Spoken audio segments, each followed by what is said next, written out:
Wushu has become a popular sport in Bangladesh, particularly among schoolgirls who find traditional Chinese martial arts interesting because it teaches them self-defense.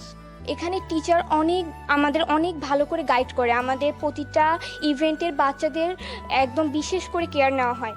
এবারে ন্যাশনালের জন্য আমি সান্ধ্যা ইভেন্টে বেছে নিয়েছি। সান্ধ্যাতে আমি knockout সিস্টেমে ফাইট শিখছি। এখানে আসলে আমাদের মেয়েদের জন্য কোনটা দরকার, আমরা যখন রাস্তাঘাটে চলাফেরা করি আমাদের নিজেদেরকে আত্মরক্ষার জন্য আমাদের সান্ধ্যাটা দরকার।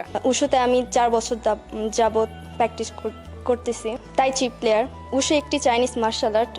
আমাদের শারীরিক গঠন ও বৃদ্ধির জন্য এটি অনেক গুরুত্বপূর্ণ। আমি তাইচি প্লেয়ার। তাইচির আরও অনেক নতুন নতুন ইভেন্ট শিখে ভবিষ্যতে গোল টানার ট্রাই করব। Bangladesh Wushu Federation has been working to promote and develop Wushu in the country. আমরা চীনের অত্যন্ত জনপ্রিয় চাইনিজ মার্শাল আর্ট খেলার বাংলাদেশের প্রচার ও প্রসারে বিভিন্ন কর্মসূচি আমরা বাস্তবায়ন করে যাচ্ছি।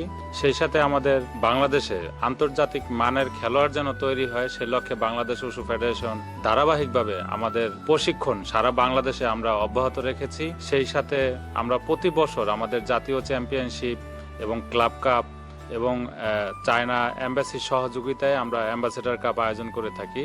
চীনা গভর্নমেন্ট আমাদেরকে চায়না এম্বাসির মাধ্যমে আমাদেরকে উশুর প্রশিক্ষণ সরঞ্জাম সহায়তা দিয়ে আসছে। আমরা আসলে চীনা গভর্নমেন্টের সহায়তায় এবং যুব ক্রীড়া মন্ত্রণালয়ের সহযোগিতায় আমরা আন্তর্জাতিক মানের উশু কমপ্লেক্স তৈরি করতে চাই বাংলাদেশে, যেখানে আমরা নিয়মিতভাবে আমাদের জাতীয় চ্যাম্পিয়নশিপ এবং জাতীয় দলের প্রশিক্ষণ আমরা সারা বছর আমরা দীর্ঘমেয়াদী প্রশিক্ষণ করাতে পারবো। কারণ